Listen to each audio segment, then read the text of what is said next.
A very good day to all of you. I'm Pankari, a product specialist here at Manage Engine.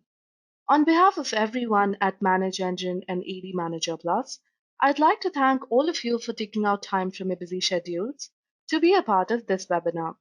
Your encouragement is what keeps us going, and we thank you for that. Moving on, we also have chat support available for this session, and you can go ahead and shoot your questions in the chat window, and we'll try to answer them right away. So the topic for today's session is 6 surefire ways to protect your network from impending privilege abuse attacks. So on your screen is the agenda for today's session. So in this session, we'll first learn about the definition of privilege abuse. Once we've done that, we'll proceed towards identifying the basic types of privilege abuse and how it's carried out. Next, we look at the motives behind privilege abuse. Once we've identified the motives behind privilege abuse, we'll proceed towards how privilege abuse in different types of verticals can cause havoc. We'll also be looking at a few recent trends and a few instances and draw important lessons from them. Finally, we'll look at some important measures that can help us control privilege abuse effectively. So without any further delay, let us begin with the webinar. So let's first try to identify what is privilege abuse. Privilege abuse, as the name suggests, is the process of accidentally or intentionally misusing special rights granted to privileged accounts for tasks that do not adhere to the policies of an organization. So you can easily define privilege abuse as insiders using legitimate permissions for malicious purposes. However, in many instances, privilege abuse occurs due to human errors rather than malicious intentions. Now the question arises, is privilege abuse actually worth the worry? Well, the obvious answer is yes. As long as we trust our insiders, privilege abuse will remain one of the top most causes of a data breach. In fact, it's 2020, and yet, according to the Data Breach Investigations Report 2019, published by Verizon, privilege abuse still ranks amongst the top 6 causes of a data breach. Therefore, it's crucial for us to understand privilege abuse and its causes before we try to eliminate it from the root. As you must have already deduced from the definition of privilege abuse, there are various avenues through which a privilege abuse can occur. Let's discuss a few of them. The first type of avenue is privilege creep. Let me use an example to define privilege creep for those of you who are unaware of its definition. So Sarah, a new employee who works in the finance department in my organization, has requested access to financial records. My technicians grant the required access to her. A few years down the line, she shifts to the customer delivery department and has no use of financial records. However, her access to financial records are not removed. In her new team, she requires access to another set of resources, which is ultimately given to her. A few months past that, her role changes and she is granted access to resources that she'd need to carry out her new responsibilities. However, all through this, the access to resources that she does not need for her current job is not revoked. This accumulation of unnecessary permissions over time that has nothing to do with the current job of the employee is known as privilege creep. In majority of the cases, privilege abuse is a result of negligence. Additionally, imagine if an organization has over 5,000 employees. Trying to decipher which user has what privilege and which permission on what resource will take away a major chunk of the IT team's time. Also, using the native AD interface, that is the native Active Directory interface, to assign privileges, permissions to individual users one after the other can be extremely cumbersome, which is why the IT teams of most organizations agree that that permissions review and cleanup is not something that they regularly follow. Also, most organizations are more worried about security threats from external factors and pay very little attention to what insiders are doing. Next, another avenue of privilege abuse can be unauthorized access, which is unauthorized use of another privileged user's account. Alternatively, privilege abuse can also be carried out via privilege escalation attack. For instance, an insider can use a privileged user's account and escalate his privileges, or he can convince or blackmail a privileged user, say an administrator, and ask them to escalate his privileges. He might then use the elevated privileges to carry out a malicious plan. Additionally, employees employ a method called as account hijacking. For instance, in most organizations, when new users are onboarded, the passwords of their user accounts are same.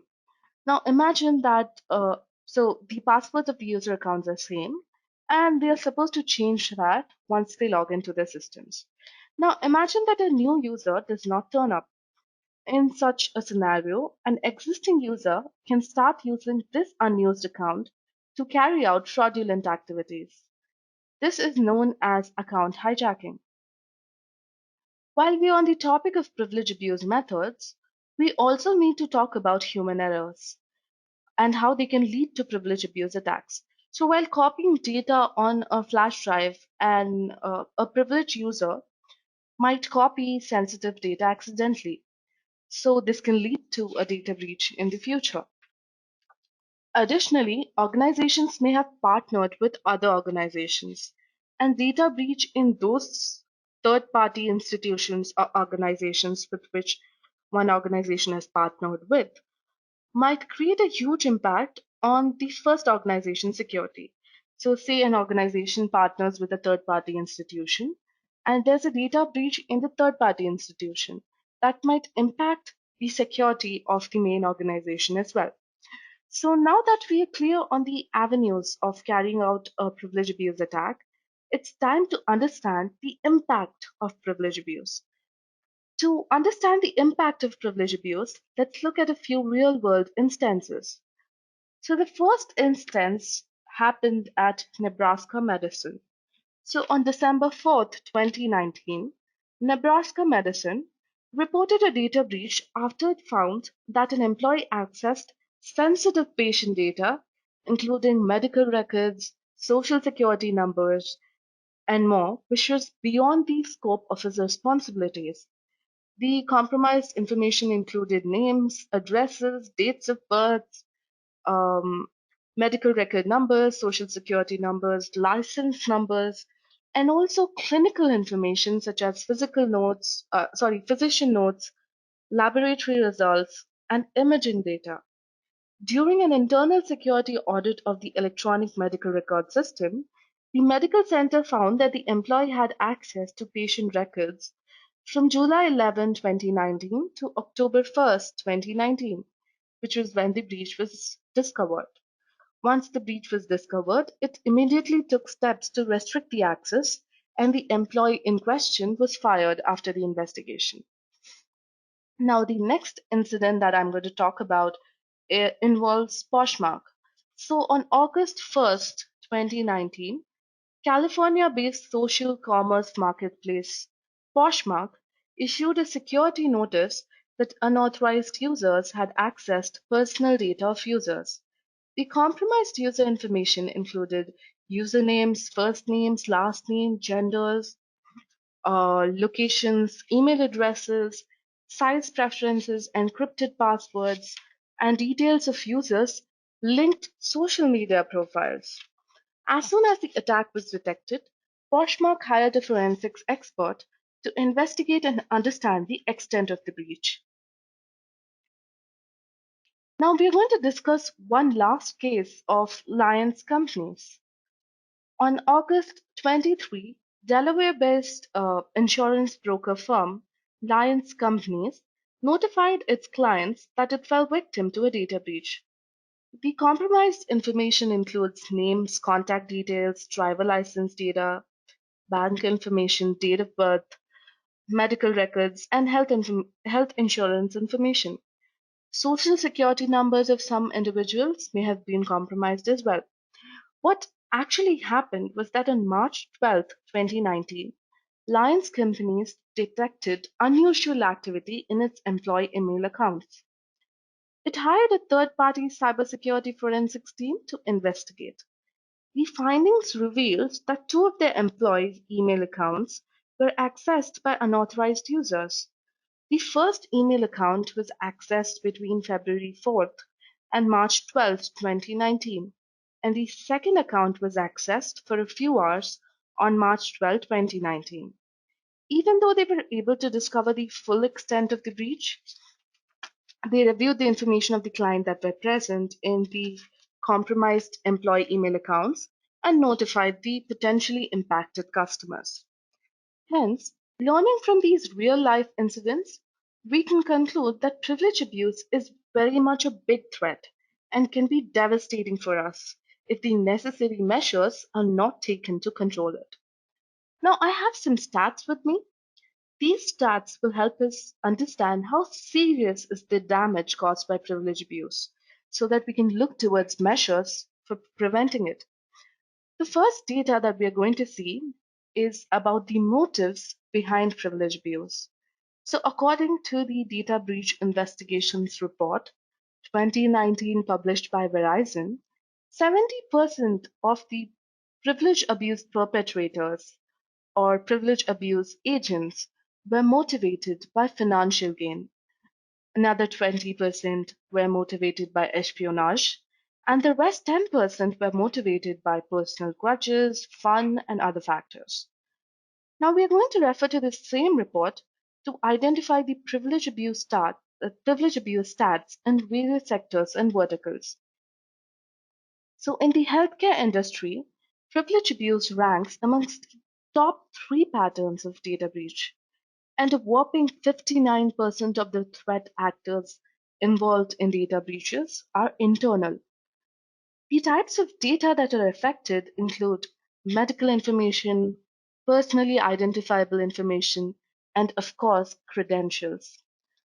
So looking at these stats, healthcare can rank among the is ranked as the topmost sector that is usually plagued with the privilege abuse.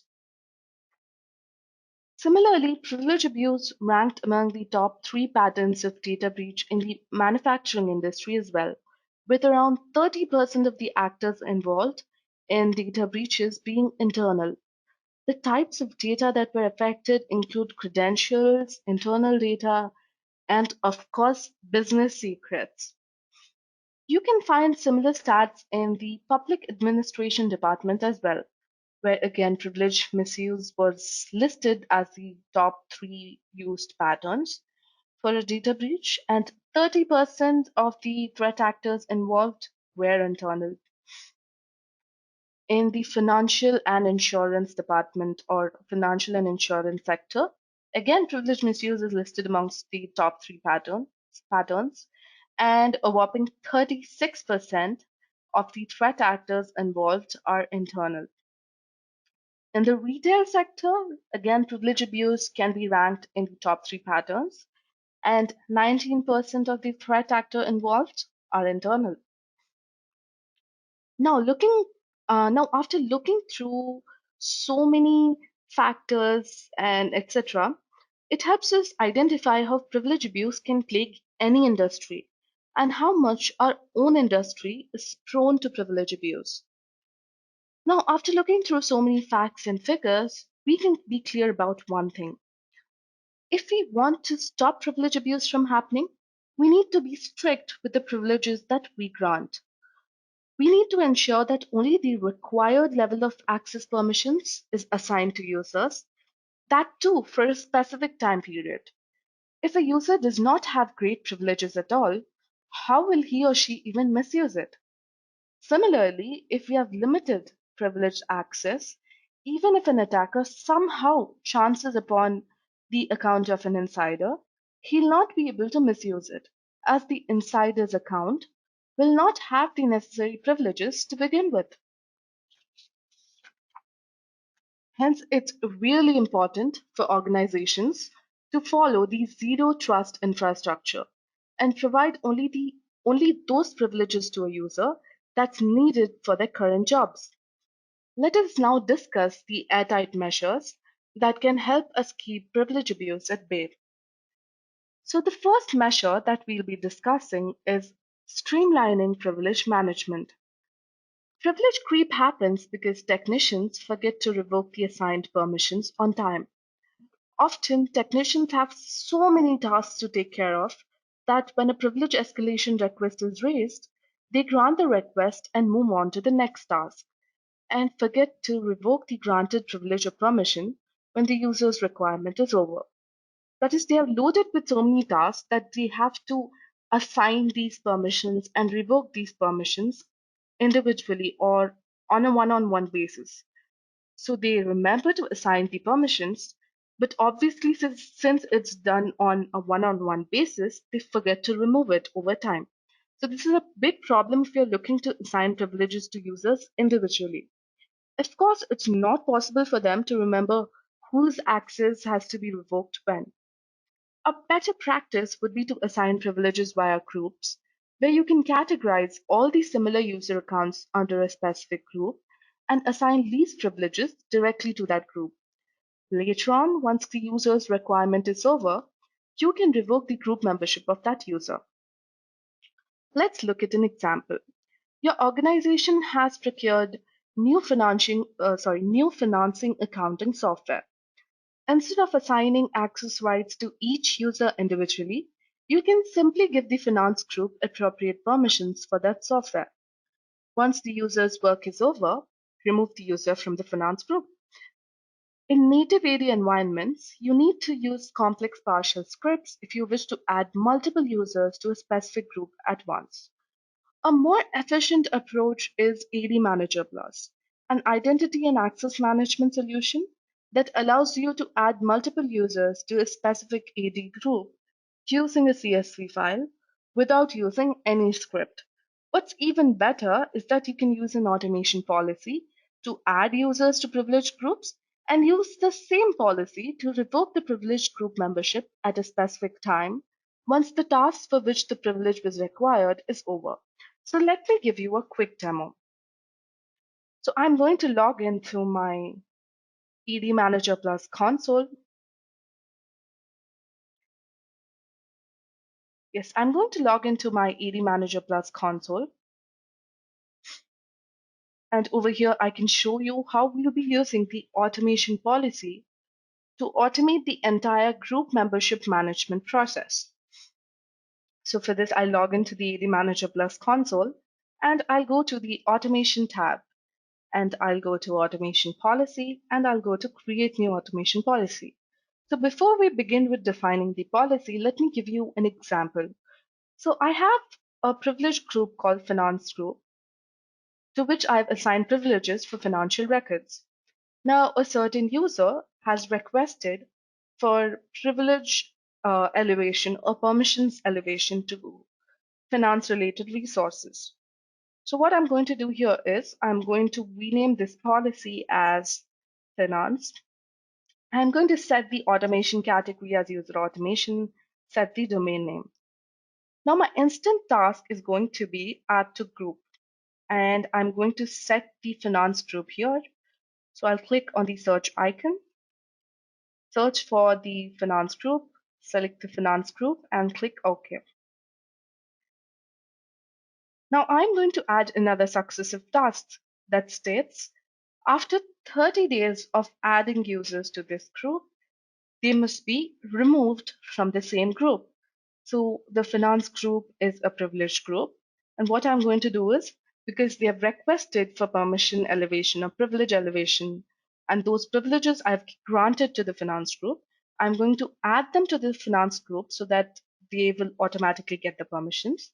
And 30 days from this task, I'm going to revoke this membership. So after 30 days from the time of executing the previous task, what I'm going to do is I'm going to select remove from group here, click on the plus icon, click on the search button here, enter the name of my group. select the group and click OK. And what I'll do here is I'll hit save. So I'll save this policy. Now I'll go back to the automation. I'm sorry, I'll click on the automation option in the left pane and I'll click on create new automation. Again, I'm going to give the automation name as finance. I'm going to set the automation category as user automation. If you wish, you can give a suitable description. You can select the domain that you just set for the policy. Now, under the automation task or policy, click on select automation policy and select the automation policy that we just defined. Now, all the users who want to access the finance resources, what I'll do is I'll write down their details in a CSV file. I'm sorry. I'll write down their details in a CSV file and I'll provide the CSV path here. Once I provide the CSV path here, what I'll do is I'll set an execution time which says weekly once, and I'll keep adding or appending objects to the same file. So as and when I'm adding objects to that file, they'll be added to the group whenever this automation is executed. So I can even click on a custom time and I can set a custom execution time for this. So once I have once I have given a custom time interval, I can also enable notifications to be sent to me or my technicians every time this automation is executed, and then I'll hit save. So when this automation is executed, all the users who have requested for access to financial resources are listed in my CSV file, and they'll automatically be added to the finance group. 30 days from adding users to the finance group, their group memberships will be revoked. That is, the privileges will automatically be revoked because they are no longer a member of that group. So in this way, ED Manager Plus helps you resolve the problem of forgetfulness of revoking permissions on time by using automation. Now, the next measure to prevent privilege abuse is assigning NTFS and share permissions with precision. So careful handling of NTFS, sorry, I'm sorry, careless handling of NTFS permissions can land your organization in hot water. Even so, many technicians take the easy route of granting full control to most users, as granular configuration of permissions using the native tools is cumbersome.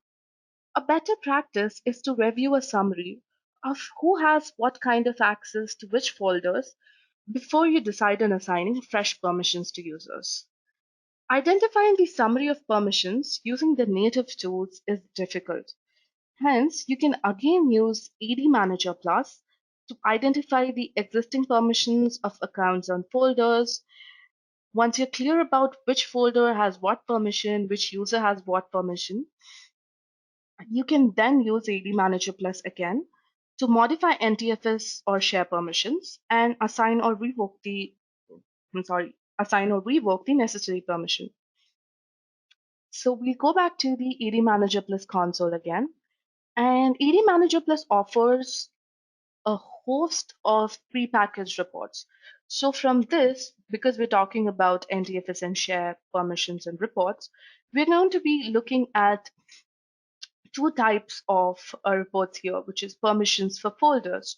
So this lists the users and groups that have access to folders in a specific path.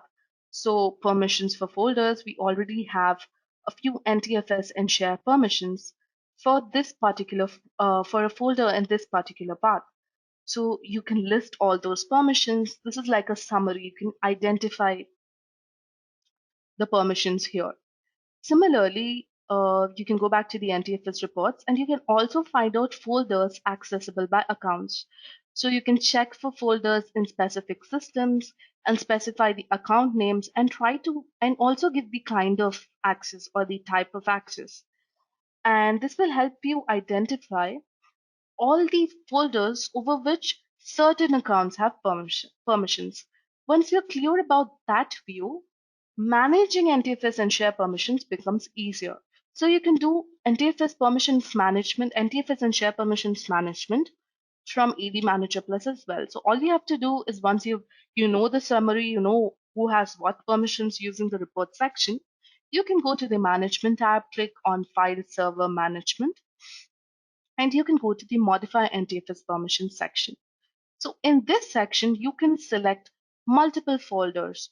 You can select multiple folders using this checkbox. And once you've selected the folder, you can also select the account, that is more than one account, select the type of permission, select the level of application of permission, and then whether you wish to allow or deny the permissions.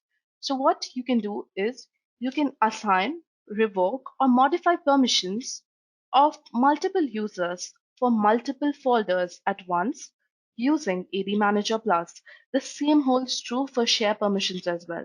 So in the management section, you will have another option that says modify share permissions. We also have something called as the preview option. So if you once you've set the permissions here, before hitting modify, you can click on preview option to see the existing permissions on that folders for whichever accounts you've selected. Then you can also see the new set of permissions that will be added. So this is how AD Manager Plus helps you handle NTFS permissions, NTFS and share permissions with precision. Now, the next measure is locking down of inactive accounts. So, attackers can easily hijack the accounts of inactive users, such as the accounts of employees who have gone on a vacation. To prevent ungoverned inactive accounts from opening the door for account hijacking, make it a rule of thumb to disable such accounts. Now, identifying all the inactive users in your domain regularly or periodically using partial scripts can be cumbersome. Instead, you can use AD Manager Plus again. So let's go to AD Manager Plus. Click on the report section. Again, from the host of prepackaged reports, sorry, from the list of prepackaged reports, you can access a prepackaged report called inactive users report. Using this report, you can generate the inactive users list in for a certain period of time. So you can set the period of inactivity here, whether you want the inactive users whether you want the users who have stayed inactive for the last 7 days, last 30 days, 60 days, 90 days, last month, or you can set the number of days here, today, and so on. And once you hit generate, the list of users who have been inactive so far will be generated. Now, our goal was to disable these users, right? So once you've identified the users, you can select the required users and click on more actions. And there will be a option called this enable/disable users. So you can select this option and disable all these inactive users from within this report.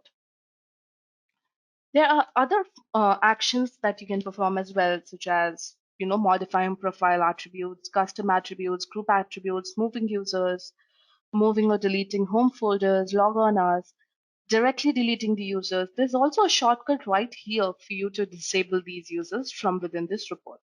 So this is how AD Manager Plus helps you manage inactive users easily without using any complex scripts. Now, another measure for controlling privilege abuse is assigning, let me just go back to the slide deck. Yeah. So another measure for controlling privilege abuse is assigning or imposing machine-based and working hours-based restrictions. We are already aware of the fact that the user accounts need to have just the necessary level of permissions required to do their daily jobs and nothing more. Hence, we need to extend this policy to machines and the working hours of users.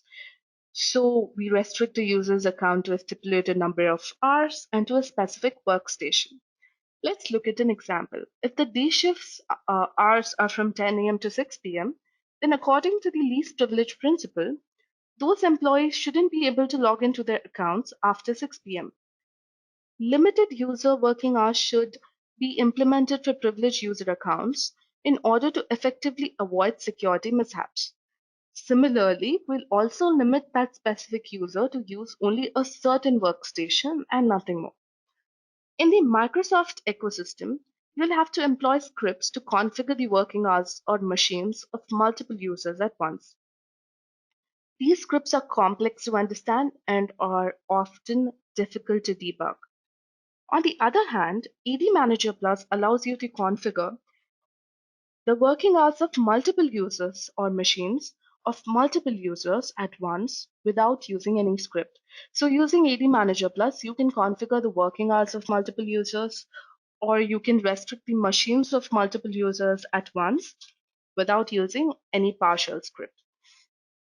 So for this, let me go back to the AD Manager Plus console again. Let me go to the Management tab.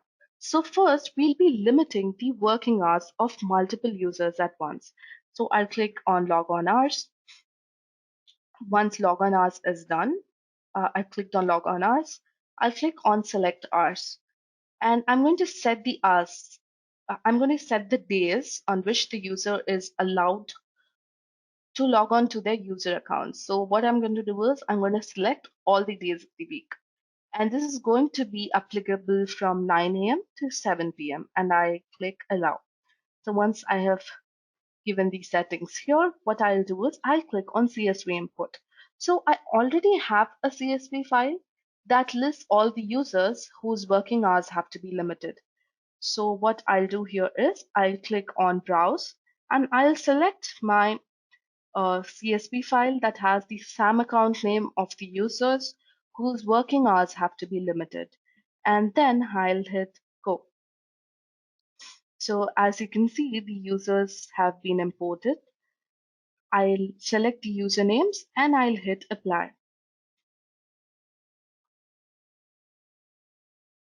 So as you can see, using AD Manager Plus, I have successfully modified the working hours of users, or I have limited the working hours of users to certain number of hours in a week. Similarly, you can also assign specific workstations to multiple users at once.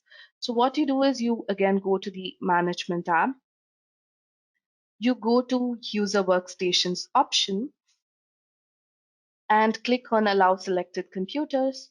So if you want to add computers to user, you can click on this option and add computers to that specific user.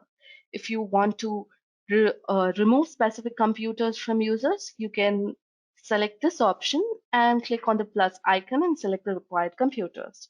Once that's done, you can list the names of the users in a CSV file, the SAM account names of the users in a CSV file, and then you can click on CSV import and import that CSV file and click go.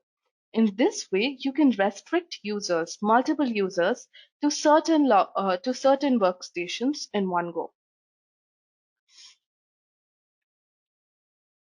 Another measure for controlling privilege abuse is imposing strict deprovisioning policies, implementing strict deprovisioning policies.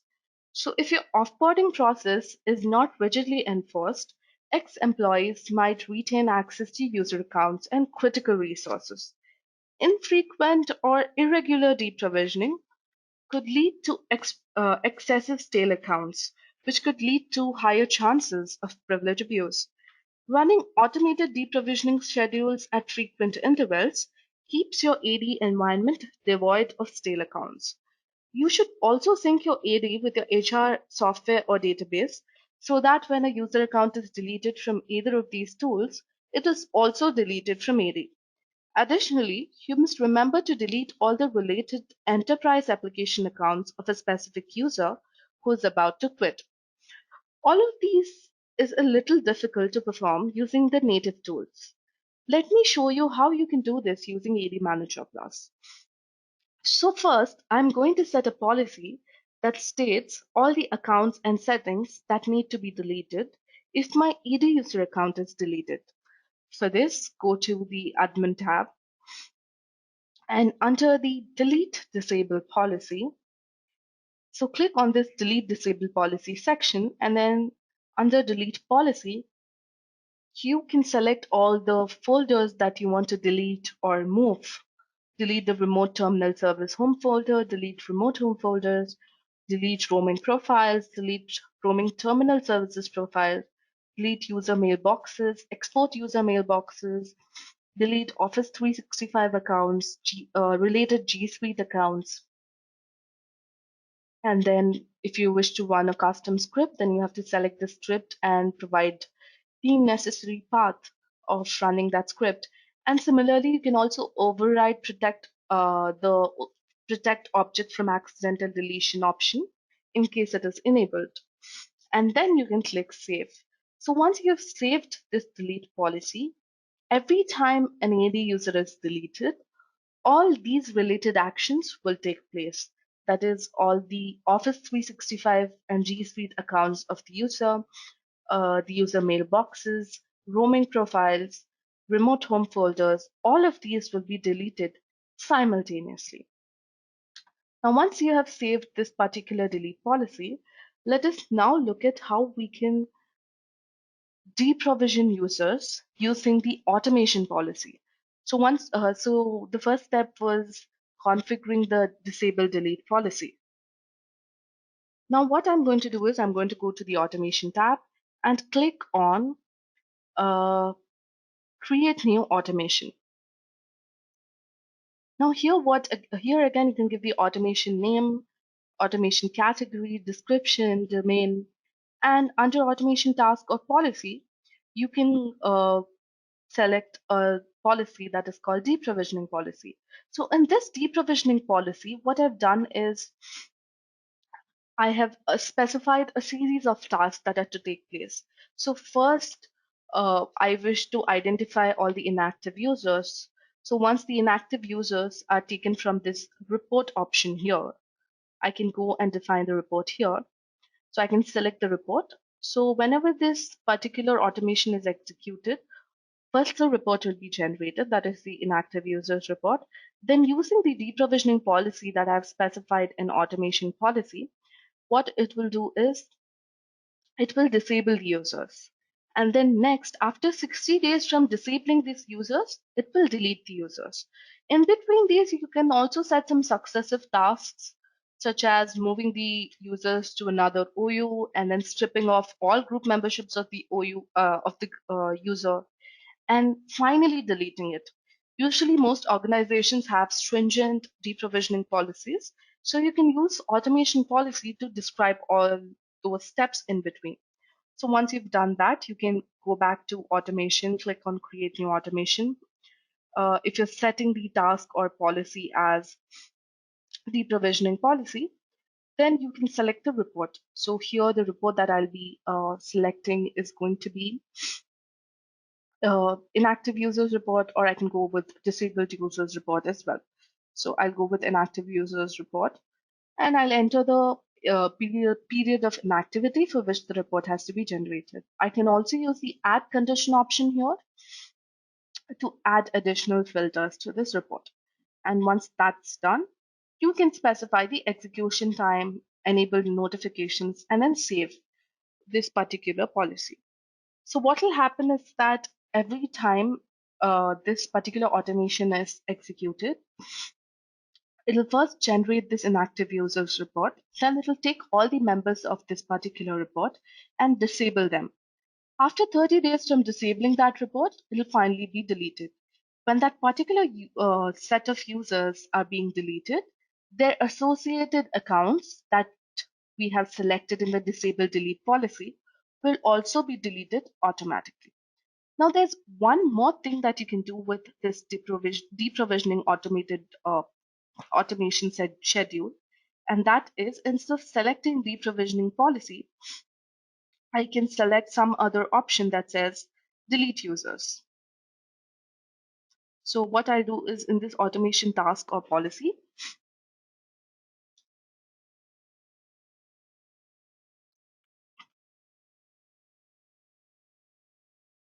what I'm going to do is I'm going to go to,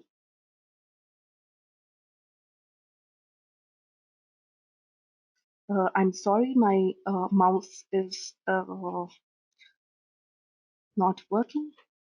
So I'm going to just,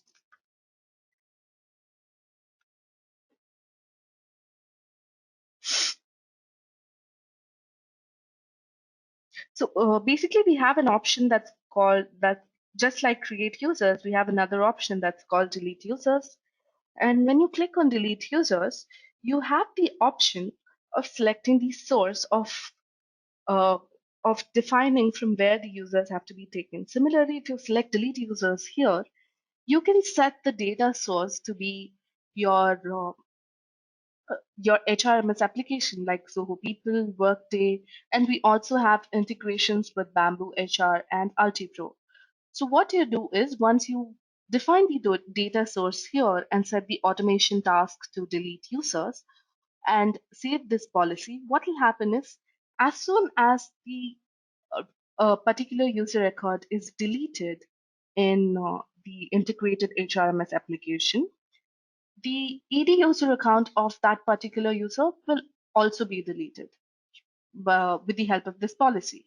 And because the ED user account is being deleted, using the delete disable policy, the associated enterprise account of those users will also be deleted. So what happens is we use this policy to connect your AD user account to your HRMS application. So what happens is if a specific user account in the HRMS application is deleted, the related AD user account will also be deleted. And with the help of the delete policy, the related G Suite and G Suite and Office 365 account of that user will also be deleted. So this is how the AD Manager Plus helps you with streamlining your deprovisioning policies and simplifying it for you.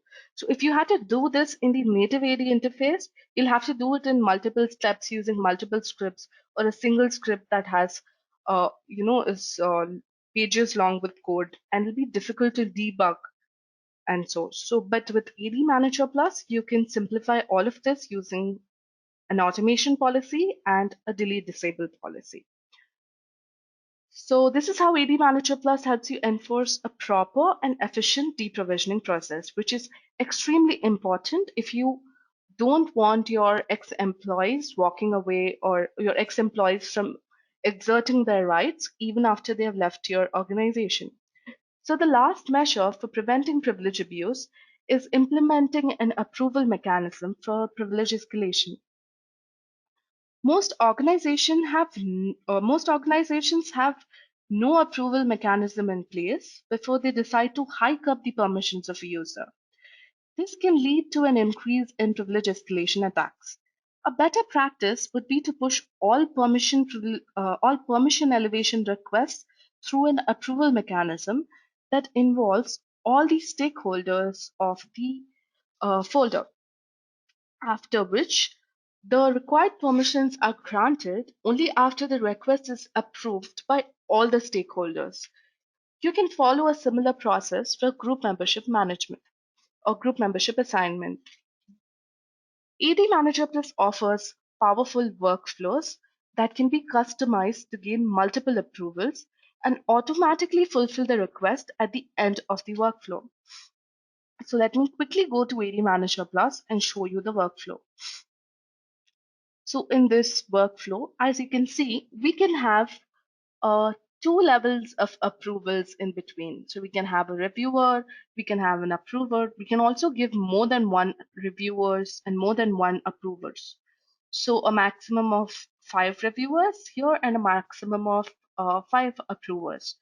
So what we can do is we can configure this workflow and give a suitable workflow name and description, which is for privilege assignment. So let me show you this particular workflow.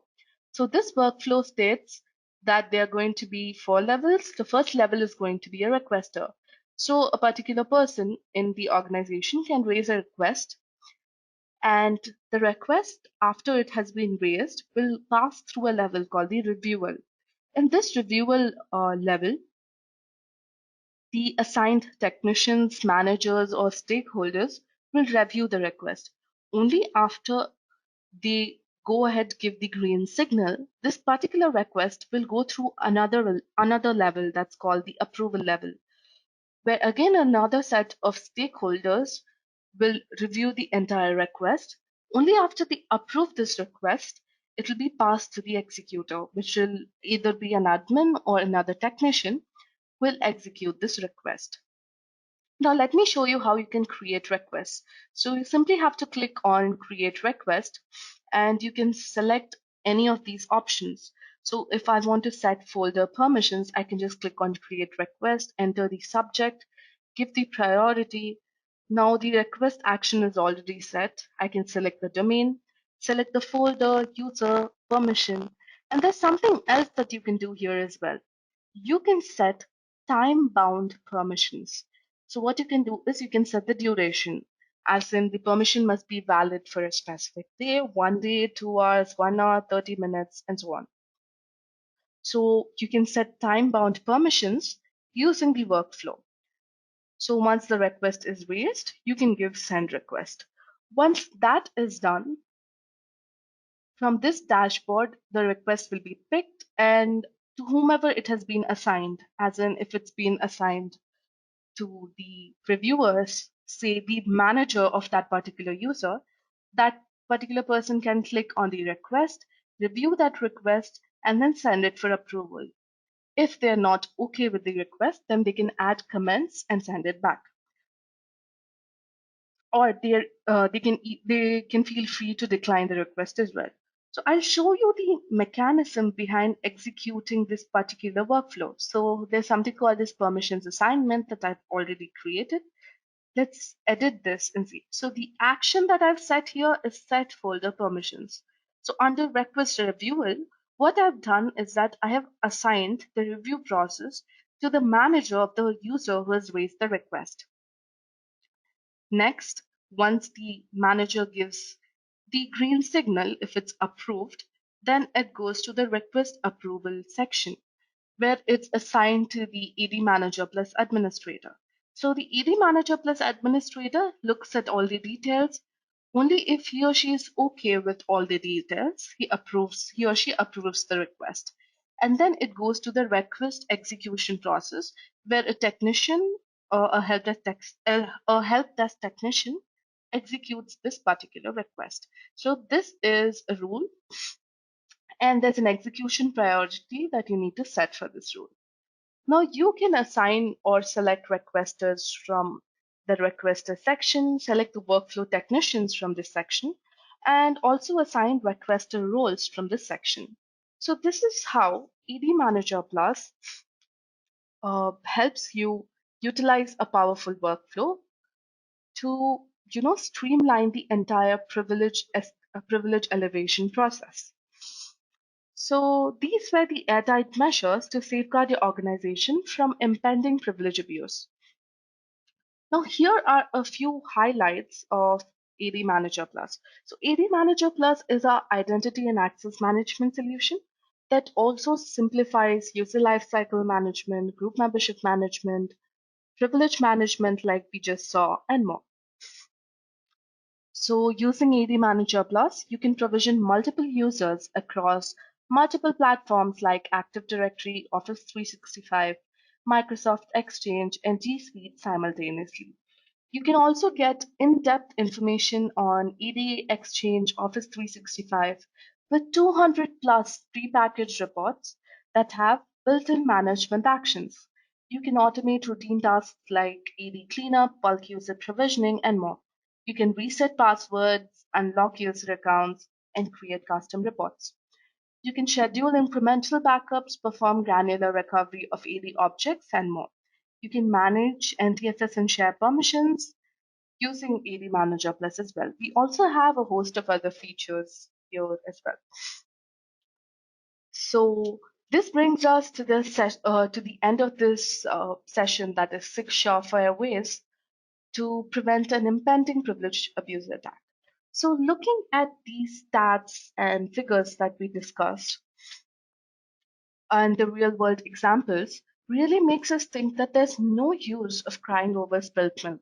If the affected companies were careful and had implemented the measures in the very beginning, they wouldn't have to cut such a sorry face for themselves globally.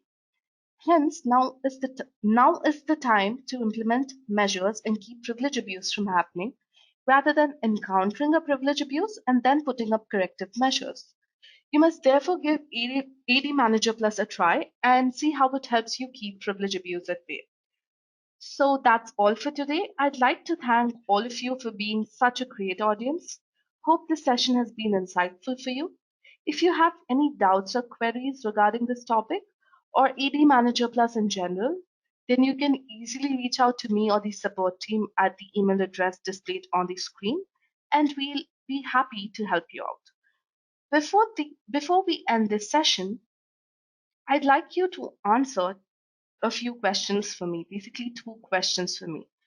So I'm going to launch two questions on your screen.